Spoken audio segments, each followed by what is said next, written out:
Hello students, welcome to the Agni's online classes. और आज की क्लास में हम आगे बढ़ाएंगे क्लास 12th मैक्रो इकोनॉमिक्स का chapter aggregate demand and related concepts.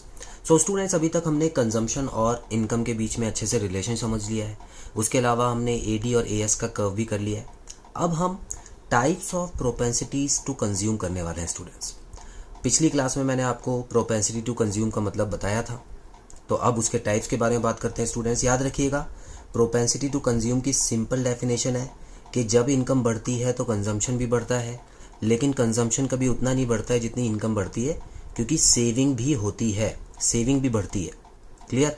चलिए, अब उस डेफिनेशन के बारे में हम आगे बात नहीं करेंगे। अब हम एक नया टॉपिक शुरू करने वाले हैं, types of propensity to consume. So students, basically दो तरह के होते हैं ये प्रोपेंसिटी टू कंज्यूम। तो इसमें आ जाता है एवरेज प्रोपेंसिटी टू कंज्यूम, जिसको हम एपीसी भी बोलते हैं, और मार्जिनल प्रोपेंसिटी टू कंज्यूम, जिसको हम एमपीसी भी बोलते हैं। इन दोनों में क्या फ़र्क है उसके बारे में तो हम बात करेंगे, लेकिन पहले बड़े शॉर्ट तरीके से आपको फ़र्क बता देता हूँ। देखिए स्टूडेंट्स, प्रोपेंसिटी टू कंज्यूम है तो इसका मतलब है कि इनकम और कंजम्पशन में एक रिलेशनशिप तो हो गई। अब एवरेज कैसे निकालते हैं? देखिए, टोटल इनकम को हम नीचे रखेंगे और कंजम्पशन को ऊपर लिखेंगे, ठीक है। तो ये हो गई हमारी एपीसी। मतलब एपीसी जो होता है स्टूडेंट्स, अगर हम बात करें कंजम्पशन कर्व और इनकम कर्व की, अगर हम बात करें, देखिए आप ऐसे समझिए, ये हमारा इनकम का कर्व था, याद होगा आपको, नेशनल इनकम का कर्व 45 डिग्री लाइन जाती है। तो इस कर्व के ऊपर कोई भी एक पॉइंट ले लीजिए, एक ही पॉइंट लेना स्टूडेंट्स, ठीक है। अब इस पॉइंट पे जितनी कंजम्पशन है, ठीक है, आप याद कीजिए, कंजम्पशन का भी कर्व यहीं से होकर गुजरता था, ठीक है। तो मान लेते हैं यहाँ पर हमको ये कैलकुलेट करना है, तो इतना हो गया सी और इतना हो गया वाई, तो वाई होता था इनकम। तो इसको आपको बस डिवाइड कर देना है, आपका एवरेज निकल जाएगा। अगर आपको किसी और पॉइंट पे लेना है तो किसी और पॉइंट पे भी ले लीजिए, लेकिन एक बार में एक पॉइंट पे ही लेना है। तो एपीसी अलग अलग पॉइंट्स पे आप निकाल सकते हो। एमपीसी क्या होता है? एमपीसी होता है change in consumption as a result of change in income. मतलब देखिए, दोनों का फॉर्मूला सेम है, लेकिन यहाँ पर क्या है, चेंज दिखाया हुआ है। याद कीजिए, एम का मतलब क्या था, मार्जिनल, और मार्जिनल मतलब क्या होता है, जब भी कोई चीज़ बदलाव होती है। मार्जिनल का मतलब है एक और बढ़ने पर क्या रिजल्ट आएगा, है ना, 11th में भी पढ़ा था हमने। तो स्टूडेंट्स, इसमें आपको क्या करना है, जो ग्राफ होगा उसके दो पॉइंट लेने एक साथ। पहले यहाँ था, उसके बाद यहाँ आया है, ठीक है। तो ये जो चेंज हुआ है ना स्टूडेंट्स, इसके बारे में आपको यहाँ पर लिखना होता है। तो ये एमपीसी होता है, marginal propensity to consume. Average में एक बार में एक ही पॉइंट पे आपको दिखाना है, तो इसमें कोई चेंज नहीं हो रहा, इसमें हर पॉइंट का अलग अलग है, और इसमें जो चेंज होता जा रहा है, बढ़ता जा रहा है, उसका जो अमाउंट होता है वो एमपीसी होता है। दोनों के बीच में इतना ही फ़र्क है और कुछ है ही नहीं, ठीक है। मैं आगे जो भी आपको डायग्राम वगैरह दिखाऊंगा ना, हमेशा याद रखना स्टूडेंट्स, ये फ्रैक्शन से ही पूरा कॉन्सेप्ट आपको समझ आ जाएगा, पूरा का पूरा, ठीक है। तो यहाँ पे सी अपॉन वाई याद कर लो, और यहाँ delta C upon delta phi याद कर लो, बस। अब हम इस क्लास में एवरेज प्रोपेंसिटी टू कंज्यूम के बारे में आगे पढ़ने वाले हैं।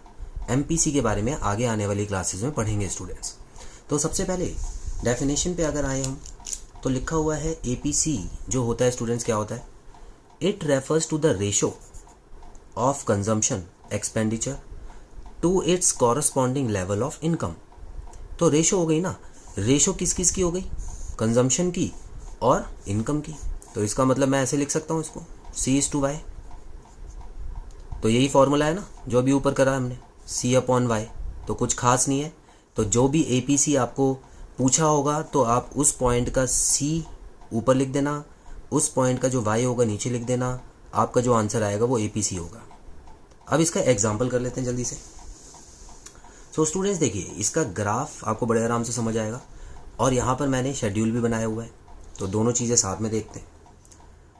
वाई और सी मतलब इनकम और कंजम्पशन से दोनों चीज़ें निकल जाएंगी ना, तो कुछ नहीं करना, बिल्कुल सेम, ये देखो बिल्कुल सेम वही टेबल है जो पहले पढ़ चुके हैं।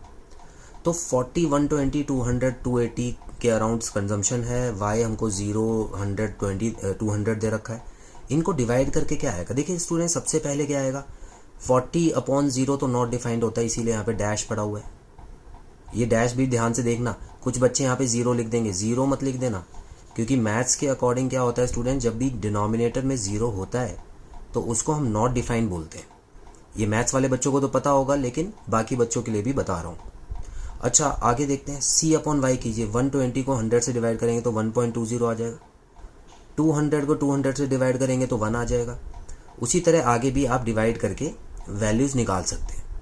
यहाँ एक चीज़ और नोट कीजिए स्टूडेंट्स, देखिए वैल्यू कम होती जा रही है ना, और कम क्यों हो रही है इसका रीज़न भी कई बार बता चुका हूँ।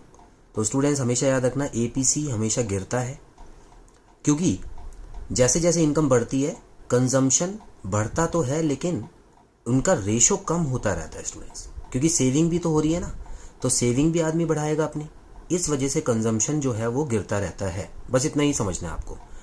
ग्राफ के तौर पे देखेंगे, ग्राफ में भी कुछ नया नहीं है, देख लीजिए वही ग्राफ है जो मैंने ऊपर बना के दिखाया था आपको। यहाँ पे इनकम ली हुई है, यहाँ कंजम्पशन लिया हुआ है, और C जो है वो इस तरह से जाता है स्टूडेंट्स। इस पूरे C मतलब कंजम्पशन कर्व पे आपको कोई भी एक पॉइंट ले लेना है। फिलहाल यहाँ पे A जो है वो लिया हुआ है, आप वो पॉइंट यहाँ पर भी ले सकते थे, यहाँ पर भी ले सकते थे, लेकिन एक बार में एक ही पॉइंट देखना, ठीक है। तो यहाँ पर A का जो पॉइंट लिया है, यहाँ पर APC क्या है, APC at this point is C/Y, जो कि है ON/OY1। अब ये क्या है, देखिए C क्या माना जाएगा स्टूडेंट्स, देखिए इस वाली लाइन पे जो होगा ना वो C माना जाता है। तो यहाँ पर कितनी वैल्यू आई है, इस पॉइंट पे जाएंगे तो इसकी लंबाई कितनी है, ON है ना, ON, तो ये लीजिए ON ऊपर आ गया। और इनकम कितनी है, इनकम इतनी होगी स्टूडेंट्स OY1, तो इसीलिए डिनोमिनेटर में OY1 आ गया। तो इसी तरह आपको बस एग्जाम्स में अच्छे से समझा देना है, कुछ भी नया नहीं है, बस एक कंजम्पशन कर्व बना के कोई भी एक पॉइंट ले लेना, आपका APC कर्व तैयार हो जाएगा। Clear students. तो इस तरीके से एवरेज प्रोपेंसिटी टू कंज्यूम की क्लास आज हमने ली है, और इसके ऊपर न्यूमेरिकल्स आते हैं स्टूडेंट्स। APC और MPC में एक एक मार्क्स के भी क्वेश्चंस आते हैं कि क्या APC नेगेटिव हो सकता है, 0 हो सकता है, जिसके बारे में आने वाली क्लासेस में हम बात करेंगे। तो आई होप आज की क्लास का टॉपिक क्लियर है स्टूडेंट्स। बहुत जल्द मिलते हैं अगली क्लास में।